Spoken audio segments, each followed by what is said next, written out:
नमस्कार, खरी खरी लेकर हाजिर हूं मैं सर्वमित्रा। मोदी सरकार का गठन हो गया है, मतलब नई सरकार बन चुकी है, मंत्रालय बढ़ चुके हैं, मंत्रियों ने पद की शपथ भी ले ली, लेकिन ऐसा लग नहीं रहा है कि ये सरकार बहुत दूर तक, बहुत देर तक काम कर पाएगी, क्योंकि ये सरकार जिन दो बैसाखियों के सहारे खड़ी हुई है, यानी नीतीश कुमार और चंद्रबाबू नायडू, उनके बारे में अब ये कहा जाने लगा है कि इन दोनों का अपमान हो रहा है या ये दोनों अपमानित महसूस कर रहे हैं इन नेताओं के साथ जो इनके कार्यकर्ता और सांसद जुड़े हुए हैं, जिनको बड़ी उम्मीदें थी कि अगर वो एनडीए सरकार का हिस्सा बनते हैं तो उनका कुछ कद बढ़ेगा, उन्हें कुछ अच्छा करने को मिलेगा। लेकिन इस सरकार में मोदी जी ने ये सारी संभावनाओं पर ऐसा लग रहा है कि पानी फेर दिया है। आप जानते हैं कि परसों जब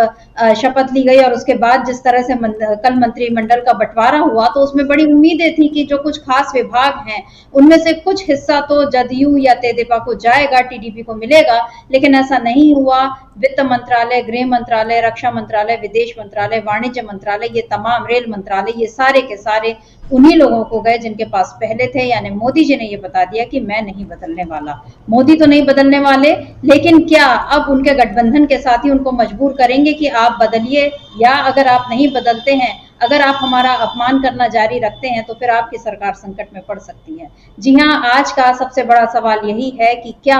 मोदी सरकार संकट में है, क्योंकि नीतीश कुमार और चंद्रबाबू नायडू, इन दोनों का अपमान हुआ है, ऐसा कहा जा रहा है। आप जानते हैं कि नीतीश कुमार को, मतलब बिहार से इस बार 4 जो मंत्री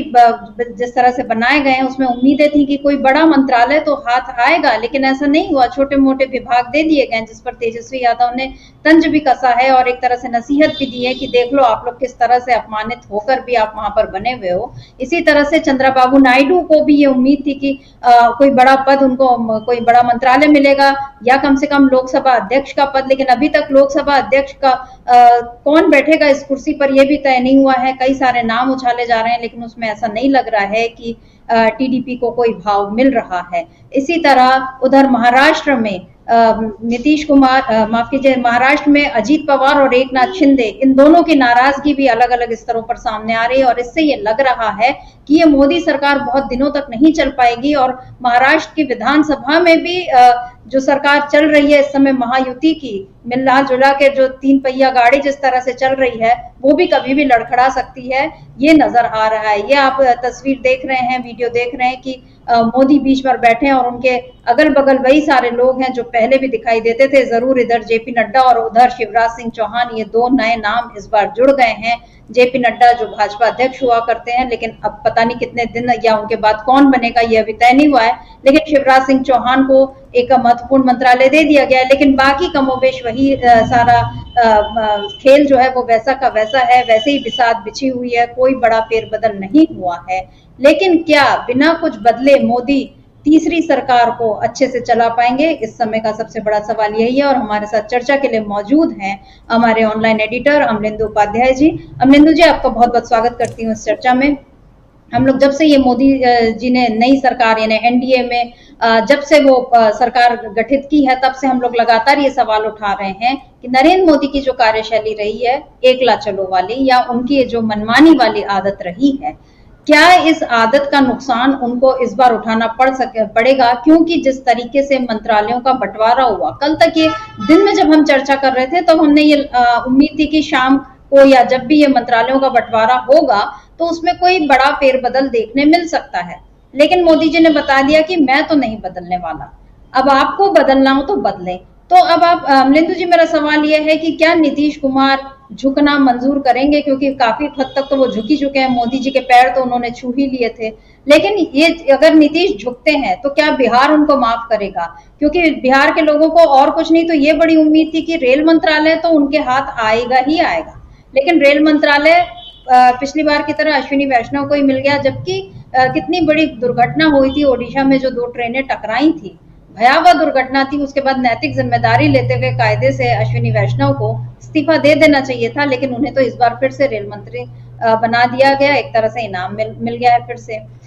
वहीं पे चंद्रबाबू नायडू, जिन्हें उम्मीद थी कि लोकसभा अध्यक्ष उनकी पार्टी को मिलेगा, ये क्योंकि वाजपेयी सरकार के वक्त एक बार टीडीपी और एक बार शिवसेना के लोकसभा अध्यक्ष रह चुके हैं। इस बार ऐसा कुछ भी होता नहीं दिख रहा है। आपको क्या लगता है अमलेंदु जी क्या मोदी इस तरह की अपनी अकड़ से वो सरकार को चला पाएंगे? और क्या बिहार के लोग इस तरह के अपमान को बर्दाश्त करेंगे? बिहार के लोगों के बारे में या इस मंत्रिमंडल के गठन के बारे में तेजस्वी यादव ने एक महत्वपूर्ण टिप्पणी की है। अगर वो टिप्पणी आ गई हो तो मैं चाहती हूँ हमारे प्रोडक्शन टीम उसको सुना दे। सुन लेते हैं ये टिप्पणी।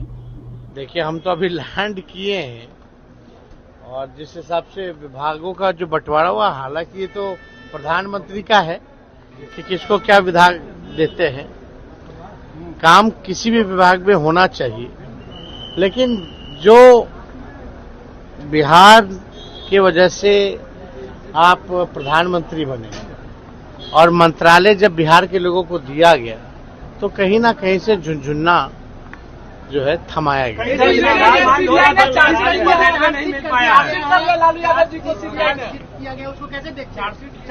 रूटीन वर्क है। कौन से वाले केस में? कितनी बार डाला गया उनका नाम एक ही केस में? पता भी है? अरे भाई, एक बार ना डाला जाता है, यहाँ तो 2 बार 3 बार डाल दिया गया। कोई मतलब है? मान लीजिए आप एक केस में हैं। यहाँ पर अमलेंदु जी, तेजस्वी यादव ने जो कहा वो बड़ी बात ये कि बिहार के लोगों को झुंझुना थमा दिया गया है। मतलब जैसे होता है कि चलो तुमको खेल में शामिल तो कर लें, लेकिन उसमें उसके बाद तुम्हारा कोई खास रोल यहाँ रह नहीं जाएगा। जबकि बिहार के सांसदों के कारण यानी नीतीश कुमार के कारण मोदी सरकार गठित हुई है, ये एक फैक्ट है। इस फैक्ट से मोदी भी मुंह नहीं चुरा सकते। बिहार के 8 सांसदों को मंत्री बनाया गया, जिसमें 4 को कैबिनेट में जगह मिली और 4 राज्य मंत्री बनाए गए हैं। ठीक है, आपने 8 लोगों को मंत्री तो बना दिया, लेकिन कौन से मंत्रालय उनको दिए, ये महत्वपूर्ण बात है। और उसमें भी जेडीयू के लोगों के हिस्से में क्या आया है, क्योंकि चिराग पासवान को अगर आपने एक कैबिनेट मंत्री दिया है तो, या जीतन राम मांझी को आपने शामिल किया है, बीजेपी के जो लोग हैं वो तो हैं ही, तो उसके बाद जाहिर है जेडीयू की उम्मीदें बढ़ी होंगी। हालांकि अभी जेडीयू के एक मंत्री हैं मदन सहनी, उनका ये कहना था कि रेल मंत्रालय जब जेडीयू को मिलने की जो चर्चा हो रही थी, उसपे उन्होंने कहा कि ये चर्चा इसलिए हो रही क्योंकि ये मंत्रालय बिहार को मिलता रहा है। नीतीश कुमार, लालू यादव, रामविलास के पास यह था। और उन्होंने ये भी कहा मदन सहनी ने कि जिसको भी रेल विभाग मिला उसमें ऐसा थोड़ी कि वो सिर्फ रेल का काम अपने घर के आसपास करेगा, पूरे देश में काम होगा। रेलवे, कृषि, ऊर्जा मिले, ऐसी हम लोगों की कोई इच्छा नहीं थी। इच्छाएं अनंत है। ध्यान दीजिए, वो ये भी बोल रहे हैं कि इच्छाएं अनंत है। उसके बाद वो ये भी बोल रहे हैं कि जेडीयू से एक केंद्रीय कैबिनेट मंत्री और एक राज्य मंत्री बनाए गए, आगे और बनाए जाएंगे या नहीं ये नीतीश तय करेंगे। 2 महत्वपूर्ण बातें यहाँ पर इशारों में उन्होंने बोल दी कि इच्छाएं तो अनंत है, और दूसरी ये कि अब ये नीतीश तय करेंगे कि आगे और मंत्री बनाए जाएंगे या नहीं। आपको क्या लगता है तेजस्वी यादव का ये जो बयान आया है झुंझुने वाला, और दूसरी बात ये कि अब ये नीतीश को तय करना है, क्या तय कर सकते हैं नीतीश, और क्या नीतीश के कुछ तय करने से संकट में आ सकती है मोदी सरकार? देखिए समित्रा जी, एक तो नीतीश को लेकर के और चंद्रबाबू नायडू को लेकर के लगातार खबरें जो इस तरीके की चल रही हैं कि दोनों बहुत ज़्यादा नाराज़ हैं, और उनकी नाराज़गी की वजह से एक तरीके से कहा जाए तो ये सरकार संकट में आ सकती है, ऐसी खबरें लगातार चल रही हैं। और इन खबरों के पीछे सच्चाई भी है, चूँकि जिस तरीके से मंत्रिमंडल की घोषणा की गई है, पोर्टफोलियो बांटे गए हैं, उस पोर्टफोलियो से ये साफ समझा जा सकता है कि जो सीसीएस की मंत्रालय हैं वो सारे भारतीय जनता पार्टी ने अपने पास रखे हैं। जबकि भारतीय जनता पार्टी अपने दम पे सरकार नहीं बना रही है, उसके साथ 2 बैसाखियाँ चंद्रबाबू नायडू और नीतीश कुमार की बैसाखियाँ लगी हुई हैं, और दोनों ही महत्वपूर्ण मंत्रालय मांग रहे थे। खासतौर से वित्त मंत्रालय और गृह मंत्रालय की मांग की जा रही थी टीडीपी की तरफ से, ऐसी खबरें हैं। और जेडीयू की तरफ से भी रेल मंत्रालय मांगा जा रहा था, इस तरीके की खबरें हैं। तो ये मंत्रालय जो है वो सहयोगी दलों को नहीं दिए गए हैं, और ये सारे भारतीय जनता पार्टी ने रखे हैं। अब तेजस्वी यादव ने जिस झुंझुना मंत्रालय की बात की है, वो उसी तरीके की बात आज आम आदमी पार्टी की जो राज्यसभा सदस्य ने संजय सिंह, उन्होंने भी एक प्रेस कॉन्फ्रेंस करके कहा है कि के सारे मंत्रालय जो मतलब परिवारवाद को बढ़ावा दिया मोदी जी ने अपने मंत्रिमंडल में, और जो सहयोगी दल थे उनको झुंझुना मंत्रालय पकड़ा दिया। तो मुझे लगता है समिता जी, ये झुंझुना मंत्रालय जो है ये अब एक नया जो है भारतीय राजनीति में एक मंत्रालय बन जाएगा, और लगातार लोग इसकी चर्चा करेंगे कि ये झुंझुना मंत्रालय बन गया है। लेकिन इस झुंझुना मंत्रालय के साथ साथ समिता जी जो खबरें हैं, वो खबरें ये है कि नीतीश कुमार और चंद्रबाबू नायडू दोनों जो है ये इसको अपना अपमान मान रहे हैं। जिस तरीके की उनके समर्थक सब प्रतिक्रिया दे रहे हैं, और दूसरे लोग भी जिस तरीके की प्रतिक्रिया दे रहे हैं, उससे समझा जाता है कि शायद नीतीश कुमार और चंद्रबाबू नायडू इसको अपना अपमान समझ रहे हैं। जब शपथ ग्रहण समारोह में शामिल होने के लिए चंद्रबाबू नायडू दिल्ली पहुंचे थे, उसके बाद फिर उनकी जब हम लोगों ने भाव भंगिमा देखी जब वो एयरपोर्ट से बाहर निकल रहे थे, उसको देखते हुए समिता जी साफ तौर पर ये समझा जा सकता है कि चंद्रबाबू नायडू काफ़ी ज़्यादा गुस्से में दिखाई पड़ रहे हैं और काफ़ी ज़्यादा वो एक तरह से कहा जाए कि वो सामान्य दिखाई नहीं पड़ रहे हैं जो घटनाक्रम चल रहा है उससे लेकर के। इधर एक खबर ये भी है समिता जी कि चंद्रबाबू को नायडू को चिढ़ाने के लिए बीजेपी ने एक तो उनको वो नहीं देने वाली है लोकसभा स्पीकर का पद, ये लगभग तय हो गया है जो खबरें, और खबरें ये हैं कि जो उनकी प्रतिद्वंदी समझी जाती हैं एक तरीके से, उनके परिवार की भी हैं, उनकी साली समझी जाती हैं डी पुरंदेश्वरी जो जीत करके आई हैं अभी लोकसभा का चुनाव, उनको लोकसभा अध्यक्ष बनाने की भारतीय जनता पार्टी तैयारी कर रही है। अगर ऐसा होता है तो इसके बाद तो फिर लगता है कि दोनों तरफ से म्यान से तलवारें बाहर निकल आएंगी और इसका नतीजा कुछ भी हो सकता है। चूँकि इंडिया गठबंधन की तरफ से संजय सिंह हमारे यहाँ जब न्यूज़ पॉइंट में थे और राजीव जी हमारे जो एडिटर इन चीफ हैं वो उनसे जब बात कर रहे थे उन्होंने कहा था कि अगर टीडीपी अपना स्पीकर का कैंडिडेट खड़ा करती है तो इंडिया गठबंधन को ये सोचना होगा कि उस समय हमारी रणनीति क्या हो कि हम किस तरीके से उनका स्पीकर बनवाएं। यानी कि एक तरीके से साफ संकेत दे दिया गया है इंडिया की तरफ से कि अगर चंद्रबाबू नायडू अपना स्पीकर का खड़ा करते हैं कोई प्रत्याशी तो इंडिया गठबंधन उसको समर्थन देगा। कल आदित्य ठाकरे का भी एक बयान जो था वो वायरल हो रहा है काफ़ी ज़्यादा। उन्होंने भी कहा कि हम टीडीपी और जेडीयू से कहना चाहते हैं कि अपना स्पीकर जरूर बनवा लेना, वरना फिर ढूंढते रहोगे तुम्हारे सांसद कहाँ चले गए। यानी कि इस बात को लेकर के चर्चाएं समिता जी काफ़ी ज़्यादा तेज़ हैं कि बीजेपी ने जिस तरीके से स्पीकर देने से मना कर दिया है और अमित शाह को गृह मंत्री बनाया है, उसके बाद जो चर्चाएं चल रही थी उन चर्चाओं को और ज़्यादा उन चर्चाओं ने जोर पकड़ लिया है कि भारतीय जनता पार्टी तोड़फोड़ करके और ख़ासतौर से जो उसके सहयोगी दल हैं उनमें तोड़फोड़ करके वो अपना 272 का आंकड़ा जो है वो पार करेगी। आज एक बयान और जो है वो भारतीय जनता पार्टी के ही जो सहयोगी हैं महाराष्ट्र से आते हैं अजीत पवार, उनका बयान है कि भारतीय जनता पार्टी इसी संसद सत्र में 300 मतलब एनडीए 300 पार कर जाएगा। तो अब 300 पार कैसे कर जाएगा भाई, कोई ऑपरेशन लोटस चलेगा तभी 300 पार कर जाएगा, कहाँ से आप 300 पार लेकर के आएंगे।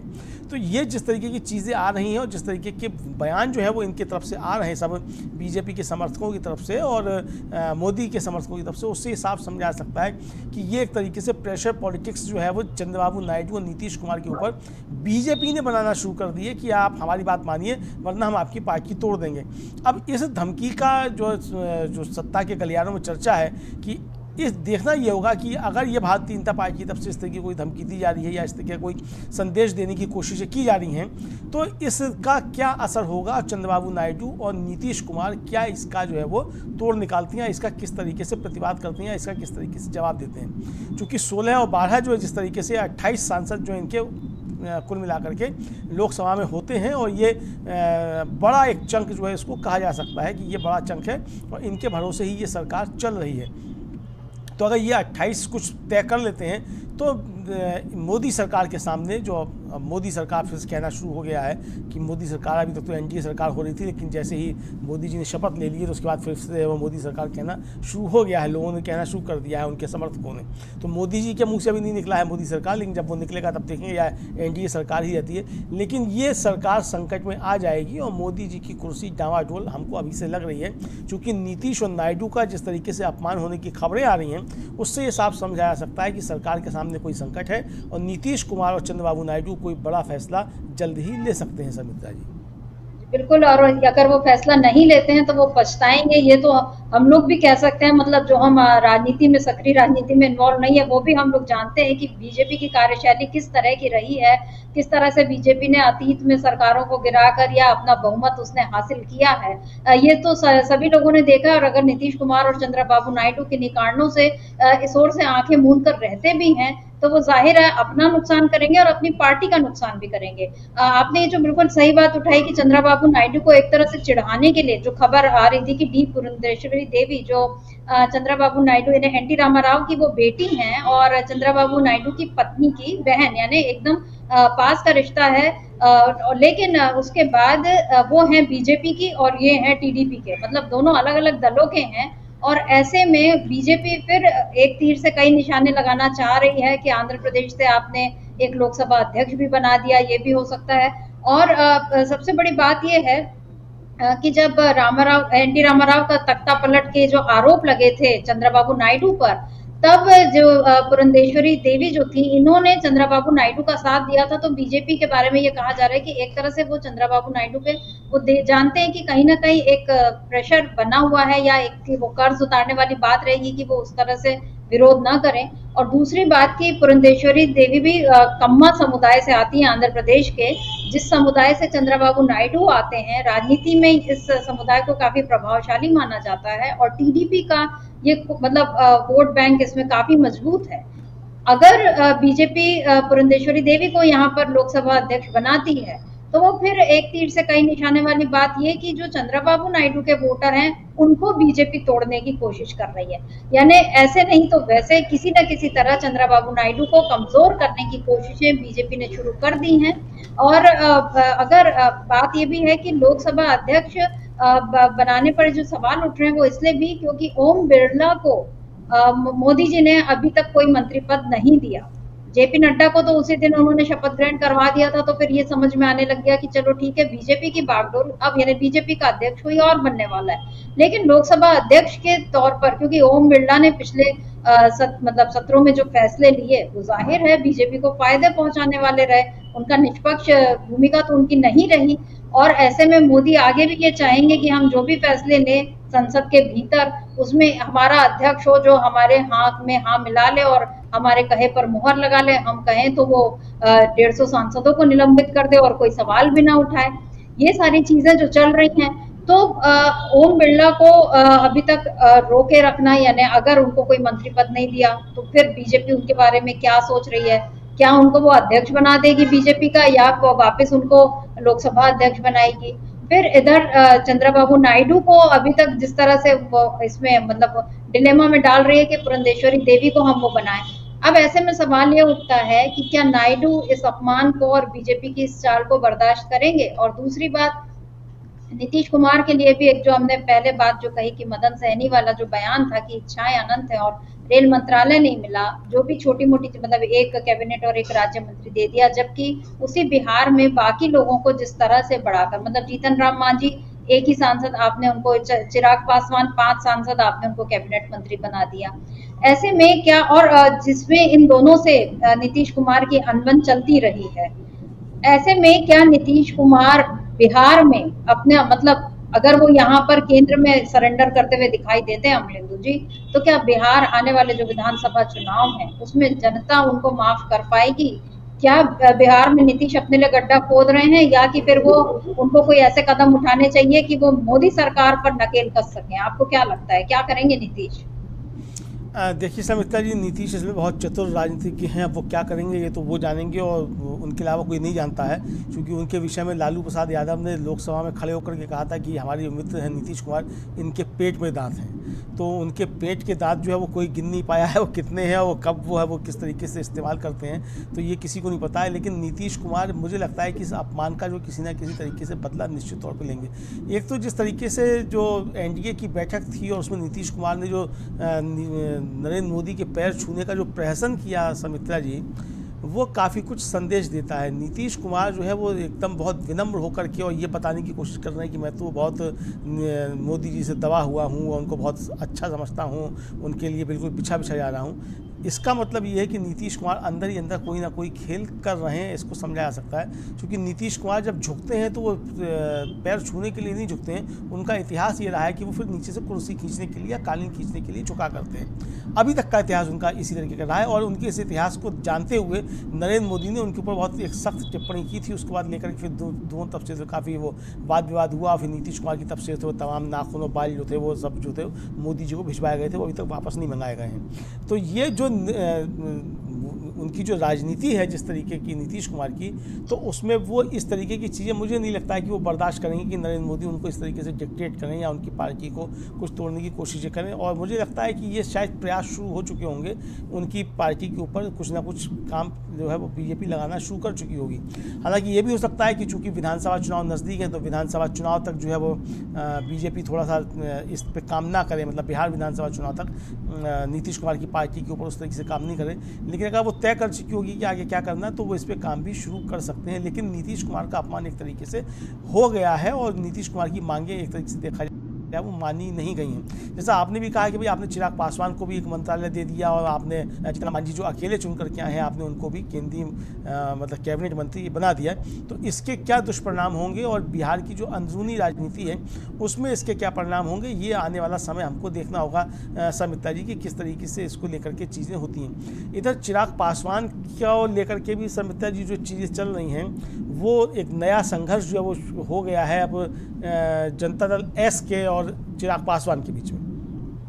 इस तरीके की खबरें हैं और वो खबरें ये कि बताया जाता है कि चिराग पासवान की इच्छा ये थी कि इस्पात मंत्रालय उनको मिले, क्योंकि वो उनके पिता के पास पहले रहा है इस्पात मंत्रालय, और इस्पात मंत्रालय मलाईदार मंत्रालय जो वो समझा जाता है। और आपको मालूम है समिता जी की इस्पात मंत्रालय से जुड़े हुए एक उद्योगपति, इसके चक्कर में ही प्रधानमंत्री नरेंद्र मोदी जो थे वो बिना वीज़ा और बिना किसी पूर्व कार्यक्रम के बताया जाता है कि पाकिस्तान चले गए थे, जाकर के नवाज शरीफ की माँ के पैर छुए थे और शॉल वॉल जो थी सब उन्होंने भेंट वेंट की थी, वो सब चीज़ें हो गई थी। तो आप समझ सकते हैं कि इस्पात मंत्रालय कितना मजबूत मंत्रालय है और इसकी चिराग पासवान मांग क्यों कर रहे होंगे। तो 5 सांसदों वाले चिराग पासवान को वो मंत्रालय न दे करके 2 सांसदों वाले वो जनता दल एस को वो दे दी गई है, यानी एच डी कुमार स्वामी को वो मंत्रालय दे दिया गया है। इसको लेकर के भी इन दोनों दलों के बीच में जो है वो संघर्ष शुरू हो गया है और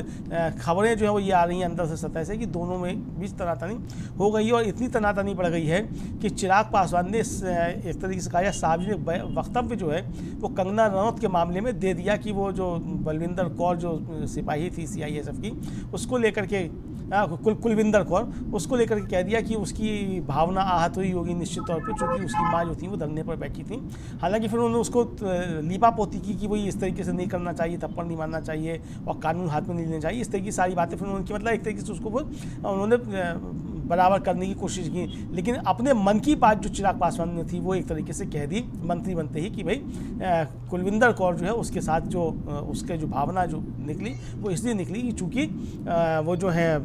कंगना रनौत उन्होंने किस तरीके के शब्द वो इस्तेमाल किए थे और उस धरने में और यानी किसान आंदोलन में उनकी माँ भी बैठी हुई थी कुलविंदर कौर की। तो ये जिस तरीके की चीज़ें समिता जी सब सामने आ रही हैं तो ये समझ में आ रहा है कि किसी भी मसले पर NDA के घटक दल जो हैं वो एक मत नहीं हैं। चुनाव भले ही सबने मिलकर के लड़ा हो और हमने ये पूरे चुनाव के दौरान भी देखा था समिता जी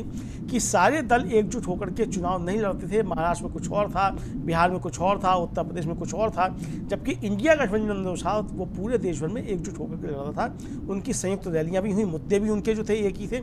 पूरे देश भर में, और कहीं भी मुद्दों के अंदर कोई जो था वो ये नहीं देखने में आया कि किसी के मुद्दे अलग हुए हों। और अभी भी उनके मुद्दे जो हैं वो एक ही हैं। जिस तरीके आपने देखा कि तेजस्वी यादव भी झुंझुनू मंत्रालय की बात कर रहे हैं और जिस समय तेजस्वी यादव जो है बात कर रहे हैं झुंझुनू मंत्रालय की, ठीक उसी समय संजय सिंह भी झुंझुनू मंत्रालय की बात कर रहे हैं। यानी कि जो शब्दावली भी निकल कर के आ रही है इंडिया गठबंधन के लोगों की वो भी एक से ही निकल कर के आ रही है सरकार पे प्रहार करते हुए। तो हम ये समझ सकते हैं कि किस तरीके से इंडिया गठबंधन जो है वो एकजुट होकर के एक तरीके से कहा जाए वो प्रहार कर रहा है बीजेपी और NDA के ऊपर, जबकि NDA के दल जो है वो आपस में इसको लेकर के एकजुट नहीं हैं और नीति के स्तर पे भी उनके बीच में कोई एक तरीके से मेल मिलाप वाली स्थिति नहीं दिख रही है, बल्कि मंत्रालयों को लेकर के जिस तरीके से झगड़े चल रहे हैं उसको लेकर के साफ समझा जा सकता है कि लड़ाई झगड़ा ये और आगे बढ़ने वाला है। हम लोगों ने देखा कि कल किस तरीके से जो बीजेपी के ही खुद के एक मंत्री हैं सुरेश गोपी जो केरल से जीत करके आए हैं और केरल से इकलौते राज्यसभा सदस्य हैं, उन्होंने पहले शपथ ले ली, फिर उसके बाद कह दिया कि वो नहीं चाहते हैं मंत्री बनना चूँकि उनके पास फिल्में बहुत ज़्यादा हैं। फिर जब वो उस खबर पे काफ़ी ज़्यादा हाँ लोकसभा सदस्य, फिर उनके बाद फिर जब काफ़ी ज़्यादा चर्चाएं हुई तो फिर उन्होंने कहा कि वो केवल लोकसभा सदस्य की तरह काम करना चाहते हैं। फिर उसके बाद सफाई दी कि मेरा कहने का मतलब ये नहीं था, फिर वो उस पर लीपा पोती करना शुरू कर दी जो कि होता है। लेकिन उनके मन की बात जो थी वो निकल कर के आ गई और ये सिर्फ फिल्में करने का बहाना नहीं था समिता जी, चूँकि जैसे कल भी आपने बताया था कि वो फिल्में करने की बात तो अलग है, फिल्में करनी है, आपको पहले से भी मालूम रहा होगा कि आपको फिल्में करनी है। और आप जब त्रिशूर में चुनाव लड़ते तो आपका नारा ही ये था कि मोदी की गारंटी है त्रिशूर से केंद्रीय मंत्री। तो उनको ये लग रहा था कि उनको कैबिनेट मंत्री बनाया जाएगा, लेकिन नरेंद्र मोदी ने उनके साथ साथ वहीं से केरल से आने वाले एक और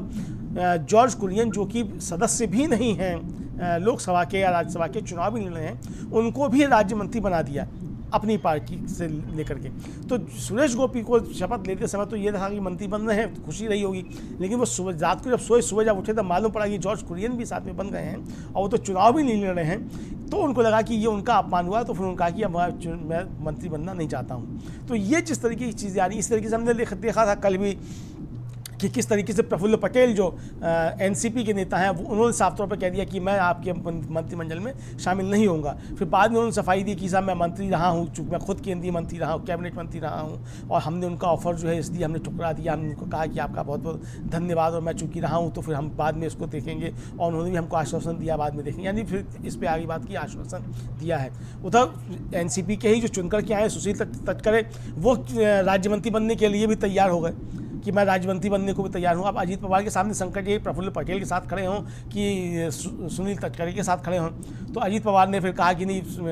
हमारी मांग है कि हमारे अब राज्यसभा सदस्य भी और हो जाएंगे तो हमको जो एक कैबिनेट मिनिस्टर दिया जाए और एक राज्य मंत्री कम से कम दिया जाए, इस तरह की बात है, और बाद में आगे जा करके होगा। यानी कि अभी से इसको लेकर के चीज़ें शुरू हो गई। उधर आजसू जो है झारखंड की पार्टी जो है, आदिवासी पार्टी है, वो शामिल है, उसने भी अपने विद्रोह के स्वर उठा दिए। तो कुल मिलाकर के समिता जी जिस तरीके के विद्रोह के स्वर उठ रहे हैं, और इसके बीच में रेल मंत्रालय को लेकर के और गृह मंत्रालय को लेकर के, और इधर जो है वो स्पीकर के पद को लेकर के जिस तरीके से नीतीश और नायडू का अपमान की खबरें आ रही हैं, उसके बाद लगता है कि ये सरकार जो है वो काफ़ी ज़्यादा संकट में है, और इसमें अंदरूनी संघर्ष जो है वो इनके बीच में काफ़ी कुछ देखने को मिलेगा। देखना ये है कि क्या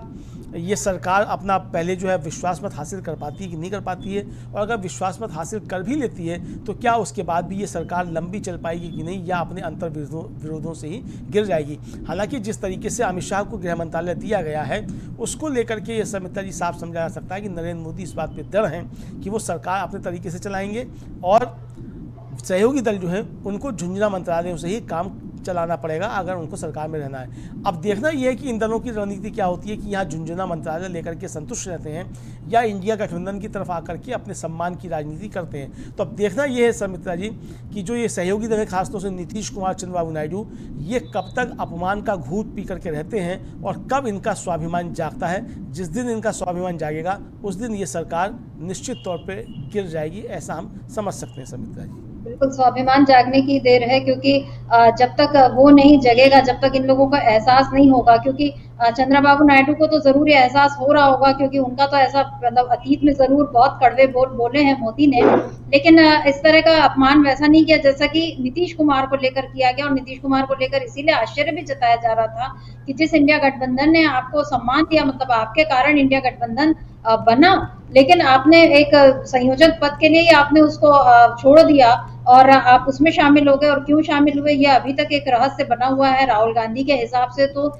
ईडी सीबीआई का डर है, जिस तरह से उन्होंने कहा भी था। अब ये जिस तरह से अमित शाह को गृह मंत्री बना दिया गया, उसमें ये जाहिर हो रहा है कि मोदी अपनी पुरानी कार्यशैली से हटने वाले नहीं है। इधर नीतीश और नायडू के अपमान की बात हो रही है अमरिंदु जी, लेकिन उधर महाराष्ट्र में भी विरोध के सुर बहुत तेज होते जा रहे हैं। अजीत पवार ने तो पहले ही मना कर दिया था, प्रफुल्ल पटेल ने कह दिया था कि हम कैबिनेट मंत्री थे तो हमारा डिमोशन मंजूर नहीं। आज भी अजीत पवार का ये बयान आ गया कि हमें कैबिनेट पद से नीचे कुछ भी मंजूर नहीं है। और दूसरी ओर अभी हम जो ब्रेकिंग भी दिखा रहे हैं कि उन्होंने शरद पवार की तारीफ की कि उन्होंने किस तरह से पार्टी चलाई है। तो जाहिर है जिस चाचा को वो अब तक बूढ़ा बोलकर किनारे हटने की सलाह दे रहे थे, आज वो उसकी तारीफ करने पर मजबूर हो गए हैं। तो क्यों मजबूर हुए हैं, ये सोचने वाली बात है।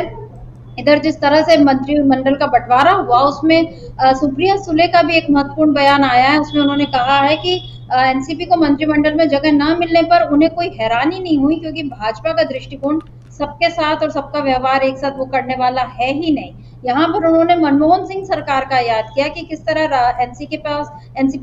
के पास उस समय भी सीमित विधायक सांसद ही थे, लेकिन फिर भी शरद पवार को महत्वपूर्ण मंत्रालय मिले थे और 8 या 9 सांसद थे, लेकिन फिर भी महत्वपूर्ण मंत्रालय मिले और सम्मान का व्यवहार किया गया, ये सुप्रिया सुले ने कहा। जबकि मोदी सरकार अपने सहयोगियों के साथ सम्मान का व्यवहार नहीं करती है, ये हम जानते हैं, ये सुप्रिया सुले का कहना था। और इधर अजीत पवार की नाराजगी वो तो जाहिर हो ही गई है। अब एकनाथ शिंदे गुट वाली शिवसेना है, उसके भी सांसद हैं श्रीरंग बारने, उनका एक महत्वपूर्ण बयान सामने आया कि हमारी पार्टी ने 15 सीटों पर चुनाव लड़ा था, 7 सीटों पर जीत हासिल की, ऐसे में हमें एक कैबिनेट और एक राज्य मंत्री का पद दिया जाना चाहिए था। उन्होंने फिर हिसाब भी दिया कि जेडीएस के 2 सांसद हैं, एचडी कुमारस्वामी को कैबिनेट में जगह दी गई, हिंदुस्तानी अवाम मोर्चा यानी जीतन राम मांझी एक ही सांसद हैं, उनको कैबिनेट में जगह दी गई, चिराग पासवान 5 सांसद, उनको भी एक कैबिनेट मंत्री बनाया गया। उनका ये कहना है कि हम भी स्ट्राइक रेट को देखते हुए निश्चित रूप से कैबिनेट बर्थ और एक राज्य मंत्री पद के हकदार थे। ये एकनाथ शिंदे के गुट की शिवसेना के सांसद ने कहा है, जिन्होंने उद्धव गुट के नेता को उसके प्रत्याशी को ही हराकर जीत हासिल की चुनाव में। लेकिन अब जिस तरह की बातें आ रही हैं, उससे ये लग रहा है कि अब शिवसेना में भी एकनाथ शिंदे भी अब अपने विधायकों और सांसदों की नाराजगी को आखिर किस तरह इग्नोर कर पाएंगे, क्योंकि अगर उन्हें अपना शिवसेना का इकबाल बुलंद रखना है कि नहीं, मैं शिवसेना शिंदे गुट से एक उद्धव गुट से अलग होकर भी अगर मैं मजबूत बना रहा तो फिर मैं अपने सांसदों को साथ रखूं, विधायकों को साथ रखूं। लेकिन यहाँ पर उनकी जो नाराजगी है वो जाहिर हो रही है। और खबरें ये भी आई कि एकनाथ शिंदे को एक आपातकालीन बैठक भी बुलानी पड़ी अपने विधायकों की। और अब ये कयास लगाए जा रहे हैं कि महाराष्ट्र में कोई बड़ा सियासी खेल हो सकता है, क्योंकि जिस तरह से एनसीपी ने मोदी सरकार में पद लेने से इनकार कर दिया, या एकनाथ शिंदे की सरकार जो गुट के जो सांसद हैं वो अपनी नाराजगी जाहिर कर रहे हैं, ऐसे में ये दोनों गुट क्या वापस अपने अपने पुराने धड़ों में लौट सकते हैं? और अगर ऐसा हुआ तो क्या होगा फिर महाराष्ट्र में बीजेपी की सरकार का, ये एक बड़ा सवाल उठ रहा है। इधर राज ठाकरे ने भी, उनको भी नाराजगी है कि जिस तरह से बीजेपी ने उनको इग्नोर किया है। ये भी नाराजगी की खबरें जो हैं आ रही हैं। हालांकि राज ठाकरे का अब कोई बहुत महत्व रह नहीं गया है, लेकिन फिर भी मनसे के कार्यकर्ता तो हैं ही, वो चाहें तो माहौल को बहुत कुछ बदल सकते हैं। और मनसे और शिवसेना और एनसीपी, इन सब में कोई ज्यादा फर्क नहीं रहेगा। बीजेपी को वो लोग किनारे कर सकते हैं। आपको क्या लगता है कि महाराष्ट्र में महायुति यानी ये जो एनडीए सरकार जो अभी चल रही है, राज्य सरकार, और जो केंद्र में जितने अभी जो मतलब उनके जो हैं एकनाथ शिंदे गुट के जो सांसद हैं, क्या इनके हाथ पीछे खींचने से फिर भी सियासी गणित गड़बड़ा सकता है और मोदी सरकार संकट में आ सकती है? देखिए समिता जी, एक तो जो खबरें हैं उनके मुताबिक बताया जाता है कि जो एकनाथ शिंदे के सांसद हैं वो लगभग सभी जो हैं वो उद्धव ठाकरे के संपर्क में हैं, और वहाँ जो है वो दूसरा खेल चल रहा है, और उनके विधायक भी उद्धव ठाकरे के संपर्क में हैं। और जो मंत्रालयों का बंटवारा हुआ, इसमें जो एक तरीके से कहा जाए वो आग में घी डालने का काम किया है। मतलब मोदी जी ने खुद ये मौका दे दिया है कि महाराष्ट्र की सरकार जो है वो अभी गिर जाए, और हो सकता है कि शायद मोदी ये चाहते हो कि चुनाव से पहले ही जो है महाराष्ट्र की सरकार गिर जाए, ताकि वहाँ राष्ट्रपति शासन लगा करके एकनाथ शिंदे और अजीत पवार की जो है वो नखरे जो है वो उठाने ना पड़े उनको। हो सकता है कि इसकी तरफ चल रहा हो, तो इस तरह की कुछ चीज़ें खुद पैदा करना चाहते हो। तो लेकिन जो सांसद हैं इनके, उनको ये समझ में आ रहा है, खासतौर से उनके जो विधायक हैं उनको समझ में आ रहा है कि जिस तरीके से वहाँ इंडिया गठबंधन ने परफॉर्म किया है महाराष्ट्र में, भारतीय जनता पार्टी को ज़बरदस्त तरीके से नुकसान हुआ है। उसके चलते ये स्पष्ट समझ में आ गया है कि आने वाले विधानसभा चुनाव में भारतीय जनता पार्टी के साथ रह करके नुकसान होगा। तो उस नुकसान की भरपाई कैसे हो? तो उस नुकसान की भरपाई जो है वो हो सकती है कि अगर साथ चला जाए इंडिया गठबंधन के, यानी कि उद्धव ठाकरे के और शरद पवार के साथ जाया जाए, तो ये चीज़ें उनके लिए लाभप्रद हो सकती हैं। तो वहाँ जो अंदरूनी चीज़ें चल रही हैं समिता जी, वो ये चल रही हैं कि उद्धव ठाकरे के संपर्क में शिवसेना एकनाथ शिंदे के विधायक और सांसद बताए जा रहे हैं, और जो एनसीपी के विधायक हैं वो सब बताए जा रहे हैं शरद पवार के समर्थन में। अगर समिता जी इस तरीके का कोई खेल वहाँ होता है, जैसे कि खबरें हैं कि ये खेल होने वाला है और बहुत जल्द होने वाला है, तो इसका परिणाम सीधा जो है वो केंद्र की राजनीति पे भी पड़ेगा। क्योंकि देखिए, महाराष्ट्र ने ही भारतीय जनता पार्टी को एक तरीके से कहा जाए वो सरकार से बाहर कर दिया था, और ज़बरदस्त नुकसान भारतीय जनता पार्टी और एनडीए को हुआ महाराष्ट्र की वजह से। अब अगर वहाँ से इस तरीके की खबरें आती हैं और वहाँ कोई सरकार बदलती है और भारतीय जनता पार्टी जो है इस बात पे मजबूर हो जाती है कि उसको वहाँ राष्ट्रपति शासन लगाना पड़े ताकि वहाँ इंडिया गठबंधन की सरकार ना बनने पाए, उद्धव ठाकरे फिर से वहाँ मुख्यमंत्री ना बनने पाए, अगर ये परिस्थितियाँ पैदा होती हैं तो आप समझ सकती हैं कि इसका असर फिर सीधे केंद्र की राजनीति पर भी पड़ेगा। क्योंकि ऐसी स्थिति में जो शिवसेना के सांसद हैं एकनाथ शिंदे के, वो सब खुले तौर पर फिर चले जाएंगे उद्धव ठाकरे के साथ में। अभी भी ये है कि वो उनके साथ में है, लेकिन चूंकि केंद्र में सरकार है और अभी बिल्कुल शुरुआत है एकदम से कहा जाए, तो अभी जो है वो हनीमून पीरियड चल रहा है, तो उसमें अभी वो देख रहे हैं कि किस तरीके से क्या क्या चीज़ें होती हैं। तो अभी एकदम से कोई इस तरीके का कदम नहीं उठाएंगे, और शायद इंडिया गठबंधन भी एकदम से जो है वो इस तरीके को कदम उठाना नहीं चाहता होगा। तो बाद में जाकर के ये चीज़ें जो है आगे डेवलप हो सकती हैं, और ये कहीं ना कहीं जाकर के भारतीय जनता पार्टी को महाराष्ट्र में नुकसान पहुँचाएंगी, और अगर महाराष्ट्र में नुकसान पहुँचता है तो इसका सीधा असर केंद्र की राजनीति में पड़ेगा, और यहाँ भी चीज़ें गड़बड़ाएंगी। इस बीच शर्मिष्ठा जी, एक जो बड़ी खबर है वो बड़ी खबर ये है कि एक भारतीय जनता पार्टी के पूर्व सहयोगी हैं शिरोमणि अकाली दल, उसके अध्यक्ष हैं सुखबीर सिंह बादल जो पंजाब के पूर्व उप मुख्यमंत्री हैं। उनकी पत्नी हरसिमरत कौर बादल जो है वो भी जीत करके आई हैं, अकेली सांसद हैं। प्रकाश सिंह बादल के सुपुत्र सुखबीर सिंह बादल ने कल जो है वो तमाम क्षेत्रीय नेताओं को बधाई दी है, उनके साथ अपने फ़ोटो पुराने जो है वो ट्वीट करते हुए। उसमें अखिलेश यादव को बधाई दी है, चंद्रबाबू नायडू को बधाई दी है, ममता बनर्जी को बधाई दी है, तेजस्वी यादव को बधाई दी है, और ये कहा है कि आपके जीतने से एक तरीके से क्षेत्रीय दल जो है वो मजबूत हुए, रीजनल पॉलिटिक्स जो है उसका केंद्र में होगा। तो और इसके बाद फिर उन्होंने जो है बाद में फिर वो नीतीश कुमार और चंद्रबाबू नायडू को भी उसका वो बधाई दी। तो क्या ये समझा जाए कि जिस तरीके से ममता बनर्जी, अखिलेश यादव, तेजस्वी यादव, इन सबको जो बधाई दी जा रही है सुखबीर सिंह बादल की तरफ से, तो क्या कोई ये एक समीकरण और शुरू हो गया है कि जो छोटे छोटे दल हैं, क्षेत्रीय हैं और जो एनडीए में हैं, उनको भी तोड़ ताड़ के जो है रीजनल उसके नाम पे लेकर के आया जाए इंडिया गठबंधन में? क्योंकि ममता बनर्जी का ये दावा है कि सरकार इंडिया की ही बनेगी और चंद्रबाबू नायडू और नीतीश बाबू तो हमारे हैं, ये उधर कैसे चले जाएंगे? तो उनका ये जो दावा है कि ये बाबू हमारे हैं, ये बाबू उधर कैसे चले जाएंगे? तो ये बाबू मोशाए जो है क्या खेल करने वाले हैं, ये देखना होगा। इधर जो सुखबीर सिंह बादल जो लगातार बधाइयाँ दे रहे हैं खासतौर से विपक्ष के नेताओं को कि आपके जीतने से जो है वो क्षेत्रीय दलों की राजनीति मजबूत हुई है और संघवाद जो है मजबूत हुआ है, इस तरह की बातें कर रहे हैं। इसके पीछे कोई ना कोई संकेत समझे जा सकते हैं। और समिता जी देखिए, जो सुखबीर सिंह बादल की पार्टी है, सुखबीर सिंह बादल हैं, वो एनडीए में भी रहे हैं और उनके संबंध इधर समाजवादी जो दल हैं उनके साथ भी रहे हैं। खासतौर से नीतीश कुमार के साथ भी उनके अच्छे संबंध रहे हैं और चंद्रबाबू नायडू चूंकि एनडीए के संयोजक रहे हैं और उस समय प्रकाश सिंह बादल एनडीए में हुआ करते थे, उनसे भी उनके संबंध रहे हैं। इधर ममता बनर्जी के साथ भी उनके संबंध रहे हैं, अखिलेश यादव के साथ भी बहुत अच्छे संबंध रहे हैं। तो अब अगर सुखबीर सिंह बादल इस तरीके का कोई इनिशिएटिव ले रहे हैं अगर, या सुखबीर सिंह बादल इस तरीके की कोई संकेत देने की कोशिश कर रहे हैं, तो ये समझा जा सकता है कि तमाम क्षेत्रीय दल जो भारतीय जनता पार्टी के साथ हैं उनको ये समझाने की कोशिश हो रही है कि आप भारतीय जनता पार्टी के साथ रहेंगे तो आपका वही हश्र हो जाएगा जो बीजू जनता दल और वाईआरसीपी कांग्रेस का हुआ या मायावती का हुआ, इस तरीके का आपका हश्र हो जाएगा। तो इनका साथ जल्दी से जल्दी छोड़ना है और इंडिया गठबंधन की सरकार बनानी है, तो इस पे भी चीज़ें चल सकती हैं। मुझको लगता है कि सुखबीर सिंह बादल शायद कोई इस तरीके का इनिशिएटिव ले रहे हैं, क्योंकि ये ऐसा ही नहीं है कि आया कोई ठीक है क्षेत्रीय लोग जीत करके आ गए हैं, क्षेत्रीय दल तो उनको बधाई दे दिया है। राजनीति में शर्मिष्ठा जी एक भी शब्द जो है बिना किसी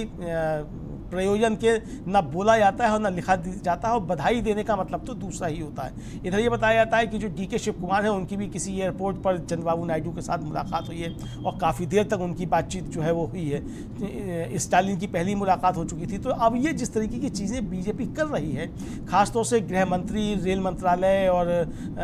वित्त मंत्रालय और स्पीकर को लेकर के जो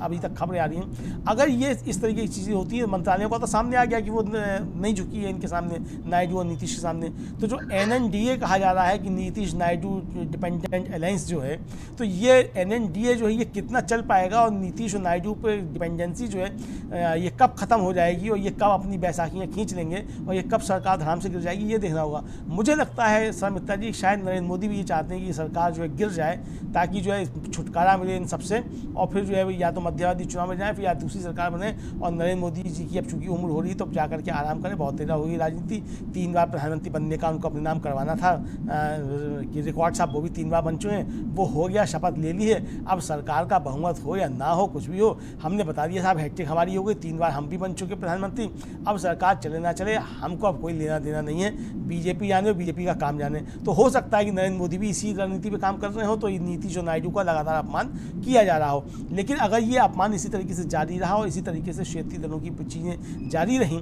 तो शर्मिष्ठा जी इसके दुष्परिणाम इस सरकार को भुगतने पड़ेंगे और ये सरकार फिर अस्थिर तो है ही, अभी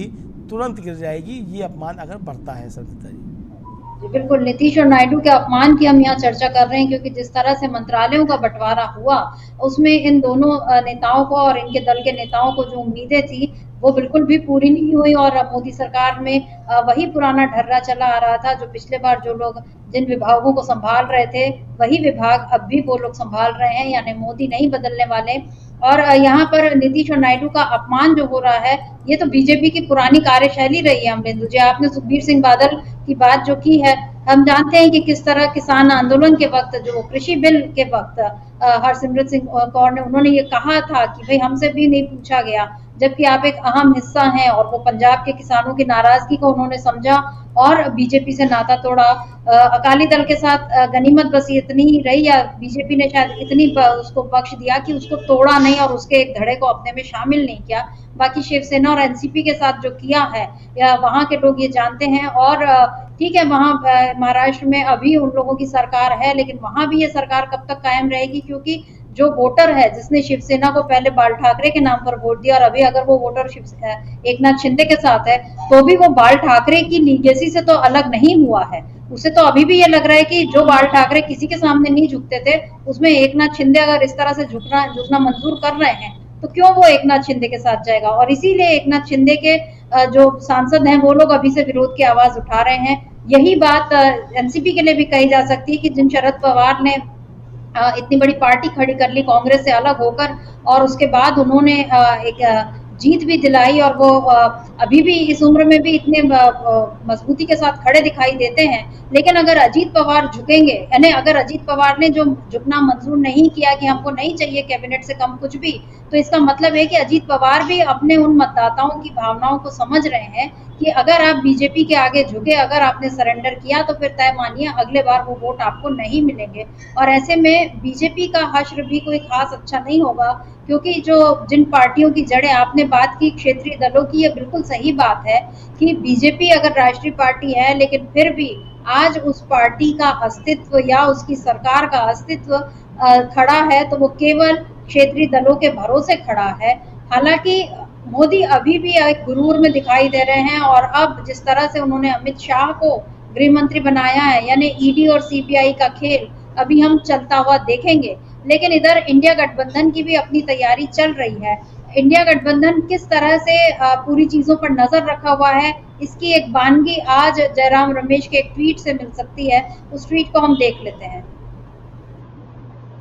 जयराम रमेश लिखते हैं कि संसदीय मामलों के विभागों के आवंटन से एक बात बिल्कुल स्पष्ट है, 1/3 प्रधानमंत्री इसे लेकर जरा भी विश्वास पैदा नहीं करना चाहते कि संसद पिछले दशक में जिस तरीके से चल रही थी उससे अलग ढंग से काम करे। परंतु दिव्य संकेत, ध्यान दीजिए यहाँ दिव्य जो है इन्वर्टेड कॉमास में है, दिव्य संकेत कुछ भी हो, आने वाले दिनों में इंडिया जनबंधन का ध्येय बिल्कुल साफ है। संसद के दोनों सदनों में लोगों की इच्छा और जनादेश को लगातार मजबूती से प्रतिबिंबित करते रहना।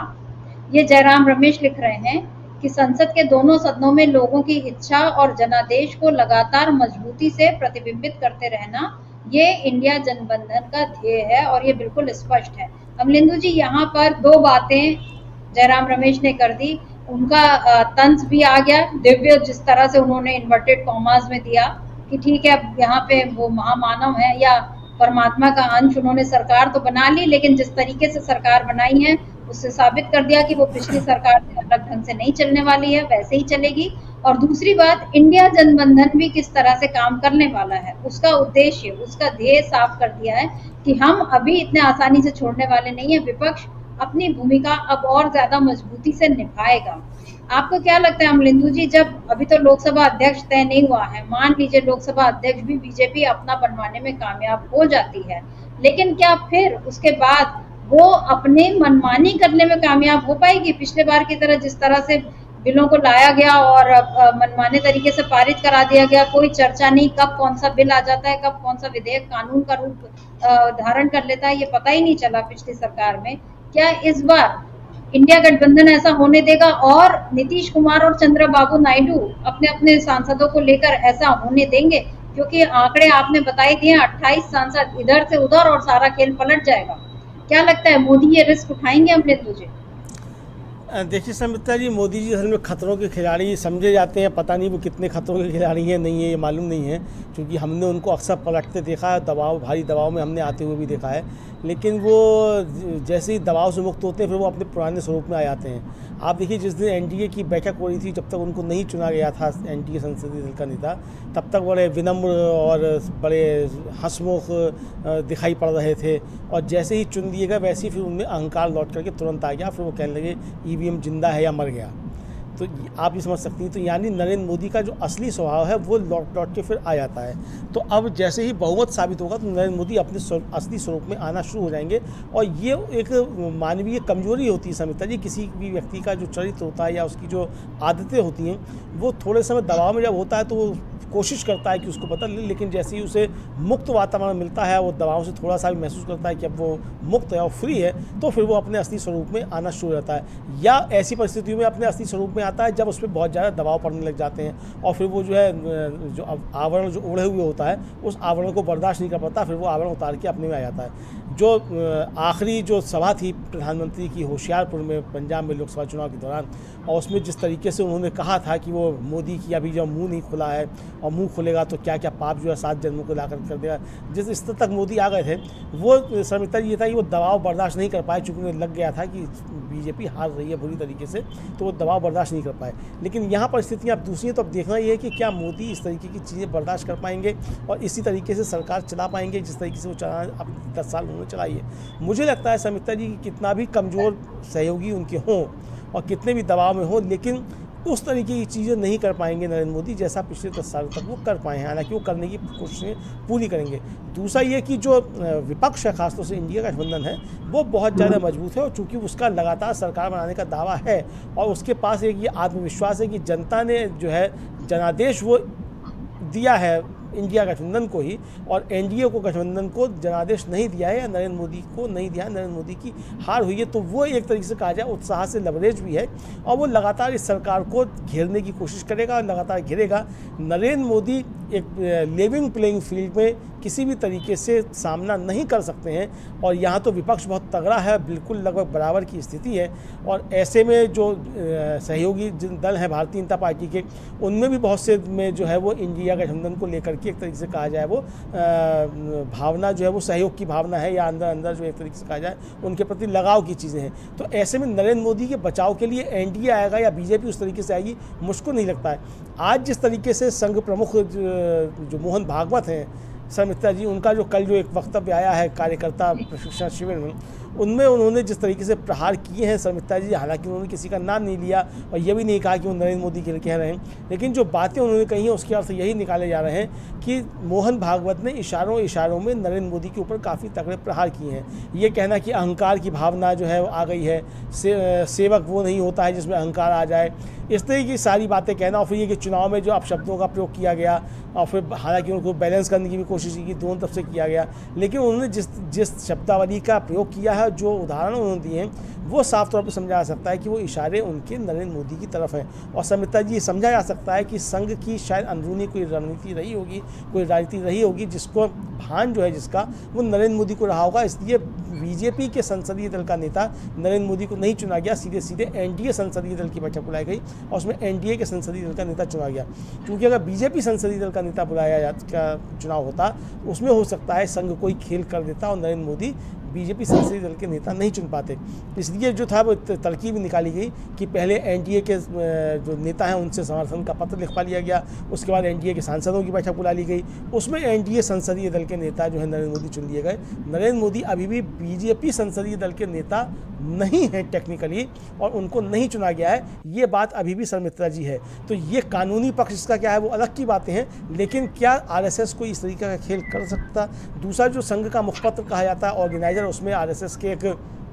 प्रतिबद्ध विचारक बताए जाते हैं, रतन शारदा लाइफ टाइम मेंबर हैं, उन्होंने एक बड़ा सख्त जो है टिप्पणी की है नरेंद्र मोदी और उनके लोगों के ऊपर, बीजेपी के ऊपर, और यहाँ तक कहा है कि मतलब ठीक है आप पार्टी हैं, आप स्वतंत्र हैं, आपके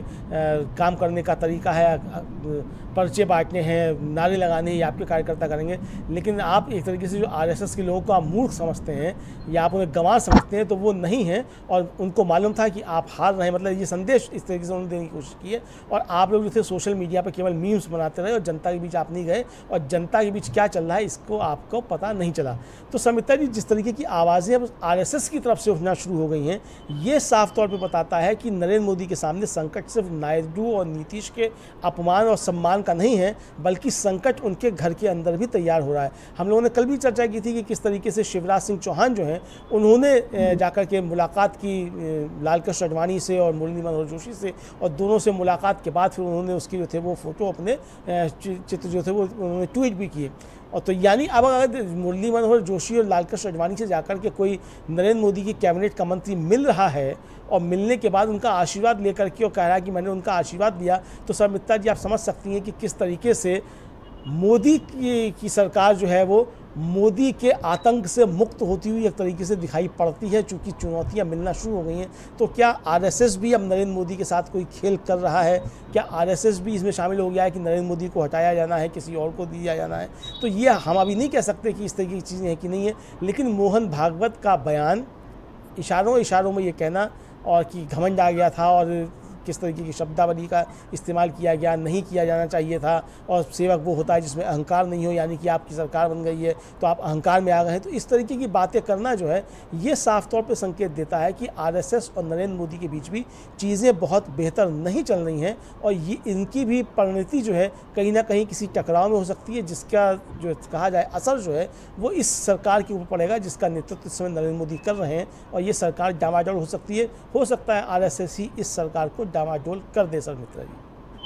जी बिल्कुल, संघ के हाथ में अभी भी बहुत ताकत है, और मोहन भागवत ने बस इतनी कसर छोड़ी कि उन्होंने नाम नहीं लिया कि आपने ये किया, ये गलत किया। उन्होंने नरेंद्र मोदी का नाम नहीं लिया, बाकी उन्होंने जो कुछ कहा उसमें उसको समझने में किसी को भी 2 मिनट नहीं लगे कि ये सारी बातें आखिर हो किसके ले रही हैं। और मणिपुर का जिस तरह से मोहन भागवत ने जिक्र किया, उससे तो बिल्कुल ही जाहिर हो गया कि मणिपुर में अगर अब भी आप शांति बहाली नहीं करेंगे, अब भी देर जिस तरह से की गई है, और उन्होंने बोला कि ये बंदूक संस्कृति नहीं चलनी चाहिए, और 10 सालों में जो शांति थी और उसके बाद अब जो अशांति है, तो जाहिर है बीजेपी की सरकार मणिपुर में है, बीजेपी की सरकार केंद्र में है, और मणिपुर पर मोदी का क्या रुख रहा है ये भी किसी से छुपा नहीं है। मोहन भागवत ने पहले भी इसको लेकर अपनी नाखुशी जाहिर की थी, अभी उन्होंने फिर से, अगर यानी तीसरी बार एनडीए सरकार बनने के बाद भी अगर वो ये नाखुशी जाहिर कर रहे हैं, तो वो जाहिर है कहीं ना कहीं मोदी को साफ साफ ये बताने की कोशिश कर रहे हैं कि आप संभल जाओ। लेकिन जेपी नड्डा का बयान भी हम लोगों को याद करना चाहिए, जिन्होंने ये बोला था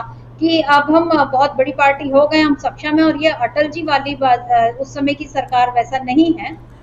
यहाँ उन्होंने अटल बिहारी वाजपेयी का जिक्र करके ये बता दिया था कि वो पुरानी एनडीए नहीं है, पुरानी बीजेपी भी नहीं है, ये उन्होंने बताया था। अब तो खैर उनके साथी भी, जिस तरह से सुप्रिया सुरे ने कहा कि उनका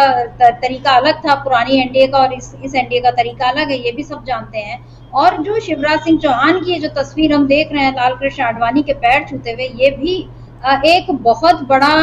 एक मैसेज है मोदी के लिए कि आप भले ही अपने आप को सर्वे सर्वा मानते रहें, आप भले ही अपने आप को परमात्मा का अंश मानते रहें, लेकिन हम जिन संस्कारों से आए हैं हम उनको भूलने वाले नहीं हैं। ना आडवाणी जी ने संघ के संस्कार भूले, ना शिवराज सिंह चौहान जो है वो शाखा से अलग होने की कोई वो दिखा रहे हैं कि ठीक है आपने मेरे को मुख्यमंत्री नहीं बनाया, मैं उस चीज को भी चुप रह के बर्दाश्त कर गया, अब मैं मंत्री बना हूँ। लेकिन लालकृष्ण आडवाणी से मिलना और मुरली मनोहर जोशी से मिलना ये चीज बता रही है कि अभी वाली बीजेपी में, अभी वाली सरकार में संघ के लोग हैं, और उन संघ के लोगों से मोदी को किस तरह की तकलीफ हो सकती है, या जो हम बोलें गुजरात लॉबी को किस तरह की तकलीफ हो सकती है, ये भी एक देखने वाली बात रहेगी। अमरिंदर जी, मुझे याद पड़ता है कि मोदी जी के शपथ ग्रहण में अदानी अंबानी भी पहुंचे, जिसपे सवाल उठाए कांग्रेस ने कि भाई ये लोग किस लिए यहाँ पर बुलाए गए थे। लेकिन क्या आपको याद पड़ता है, क्योंकि मेरे ध्यान में तो नहीं आया कि अटल बिहारी वाजपेयी के परिवार से कोई इसमें शामिल हुआ हो। मोदी भी लालकृष्ण आडवाणी से तभी मिलते हैं जब या तो उनका जन्मदिन होता है, या ये जैसा खास मौका कि चलो ठीक है मैं फिर से प्रधानमंत्री चुन लिया गया तो मैं आपका आशीर्वाद लेने आया। वरना जिस तरीके से आडवाणी जी को अपमानित करके किनारे किया गया, मुरली मनोहर जोशी को उनकी सक्रिय राजनीति से अलग कर दिया गया, यशवंत सिन्हा को जिस तरह से अपमानित किया गया, अपमान तो नितिन गडकरी का भी हुआ, राजनाथ सिंह का भी हुआ, जेपी नड्डा का भी हुआ। ये अलग बात है कि ये लोग उस अपमान को बर्दाश्त करते रहे, केवल अमित शाह अभी बचे हुए हैं। अब मतलब मेरा सवाल ये है अमरिंदर जी, क्या अमित शाह मोदी के दबाव में है या मोदी अमित शाह के दबाव में है? क्योंकि बार बार जब इस तरह की बातें उठ रही थी कि अमित शाह को गृह मंत्रालय नहीं मिलना है, नहीं दिया जाना है, उसके बावजूद उनको ये मिला, जबकि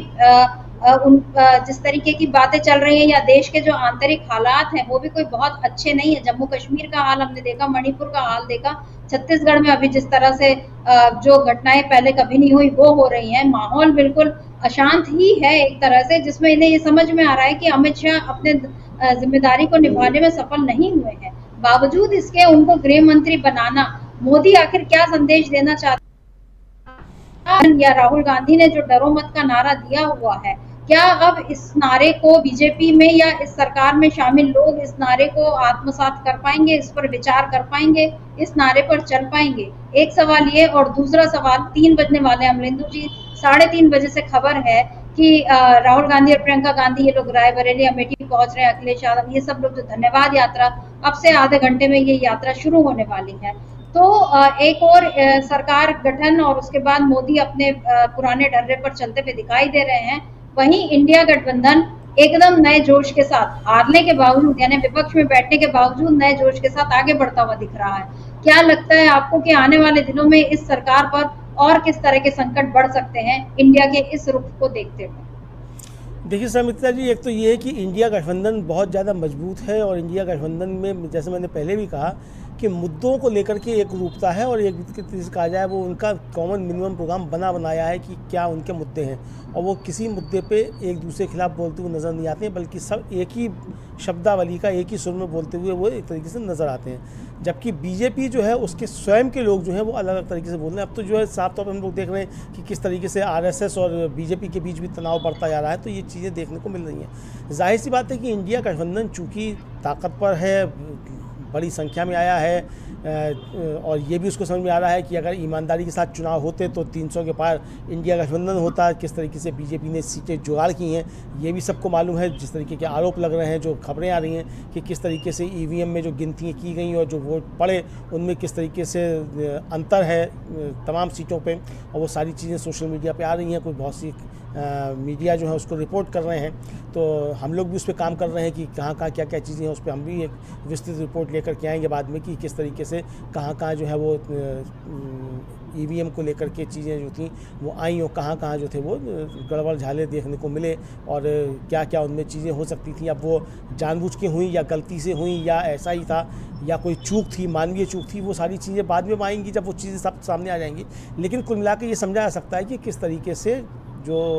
आरोप लग रहे थे कि उस ज़बरदस्ती काफ़ी सीटें जीती गई हैं। इसका मतलब ये है समिता जी, लोगों की समझ में आ गया। दूसरा है कि प्रधानमंत्री नरेंद्र मोदी स्वयं जो हैं वो जिस तरीके से बनारस से जीत के आए हैं सिर्फ 1.5 लाख वोटों से, उससे ये साबित हो गया कि नरेंद्र मोदी में अब किसी को जिताने की क्षमता नहीं है। जब आप स्वयं जो है वो 1.5 लाख वोटों से जीत करके आ रहे हैं, मान लीजिए अगर यही 80,000 वोट जो थे वो इसमें से कट के और अजय राय को चले जाते तो नरेंद्र मोदी तो 5,000 से हार जाते जी। तो ये समझा जा सकता है कि किस तरीके से नरेंद्र मोदी का आभा मंडल समाप्त हो चुका है। नरेंद्र मोदी में अब क्षमता किसी को जिताने की नहीं है, क्योंकि आप स्वयं 1.5 लाख वोटों से जीत करके आए हैं। आसपास की आप सारी सीटें हार गए, यानी जहां आपके थे बनारस में उसके आसपास सारी सीटें बीजेपी हार गई। और जो आपके और सहयोगी थे, यहाँ तक कि अमित शाह भी जो वो भी 7-8 लाख वोटों से जीत करके आए हैं। शिवराज सिंह चौहान 8 लाख वोटों से लगभग जीत करके आए हैं। तमाम लोग ज़्यादा से वोटों से जीत करके आए हैं। तो ऐसी स्थिति में नरेंद्र मोदी को में अब क्षमता किसी को जिताने की नहीं है। ये बात समिता जी असल में आरएसएस भी समझ गया था, काफ़ी पहले समझ गया था, और उसने उसी ऑर्गेनाइजर जो उसका मुखपत्र कहा जाता है उसमें एक लेख लिख कर कहा भी था कि अब नरेंद्र मोदी और हिंदुत्व के सहारे चुनाव नहीं जीता जा सकता। ये साफ साफ कहा था, यानी आरएसएस पहले समझ गया था। लेकिन चूंकि नरेंद्र मोदी ने बीजेपी पे कब्जा एक तरीके से किया हुआ है जैसा कि कहा जाता है, तो वो अभी कामयाब हो गए खुद को अपने तरीके से पेश करने में। लेकिन ये चीज़ें आगे चल पाएंगी ये देखना होगा, चूँकि अब ये समझ में आ गया है कि नरेंद्र मोदी में जिताने की क्षमता नहीं है। तो इंडिया गठबंधन जब आगे बढ़ेगा और जब वो सदन के अंदर रहेगा और चीज़ें पेश करेगा, और जो एनडीए के दलों के बीच में जो इख्तलाफात हैं उनको जब वो और सतह पर लेकर के आएगा, उसके बाद देखना होगा देश की राजनीति किस तरीके की होती है। फिलहाल ये समझा जा सकता है कि ये सरकार बहुत ज़्यादा संकटग्रस्त है। कितने दिन चल पाएगी, कितने घंटे चल पाएगी, अभी कहना मुश्किल है समिता जी। जी बिल्कुल, अधर में लटकी हुई है सरकार, और अब और तब यही हाल दिख रहा है। ठीक है, मोदी को ये गुमान है कि उनको बहुमत मिल गया है और उनके साथ एनडीए के दल आ गए हैं, लेकिन ये दल कब तक टिके रहेंगे, कब तक सरकार को टिकाए रहेंगे, ये एक बड़ा सवाल है। और इसी सवाल पर हम लगातार चर्चा कर रहे हैं। जिस दिन से सरकार बनी है उस दिन से हम ये चर्चा कर रहे हैं। इंडिया गठबंधन ने तो वेट एंड वॉच वाली जो रणनीति अपनाई है, हम भी उसी को देख रहे हैं कि आखिर किस तरह से और कब तक मोदी अपनी मनमानी कर पाएंगे और कब तक अपनी सरकार चला पाएंगे। और देखने वाली बात यह है, जिस सवाल पर आज हमने चर्चा शुरू की कि क्या नीतीश कुमार और चंद्रबाबू नायडू अपना अपमान बर्दाश्त करते हुए खून का घूंट पीकर इस सरकार में बने रहेंगे केवल सत्ता के लिए, या कि अपना अस्तित्व बचाए रखने के लिए। जैसा सुखबीर सिंह बादल ने अगर क्षेत्रीय दलों की जीत पर बधाई दी है तो इसके क्या मायने हैं? क्या वो इन लोगों को याद दिला रहे हैं कि क्षेत्रीय दलों का भी अपना क्या महत्व है? तिनका कबहू न नींदिए जो पायंतर होए, कबहू न उड़े आखिन पड़े पीर घनेरी होए। ये दोहा जो है नरेंद्र मोदी को याद रखना चाहिए कि छोटे दल हो बड़े दल हो, राजनीति में हर एक का सम्मान जरूरी है, और अपमान अगर आप करेंगे तो फिर आंख में ऐसा चुभेगा कि आप ही को पीड़ा होगी। देखते हैं मोदी इस बात को याद रखते हैं या इस पर गौर फरमाते हैं या नहीं। आज इस चर्चा को अमरेंदु जी हम यहीं रोकते हैं। आपने वक्त निकाला, बहुत बहुत शुक्रिया, और शुक्रिया आप तमाम दर्शकों का जो आज हमारे साथ जुड़े। आगे भी आप बने रहिए टीवी लाइव के साथ, देखते रहिए हमारे प्रोग्राम्स, बने रहिए टीवी लाइव के साथ। नमस्कार।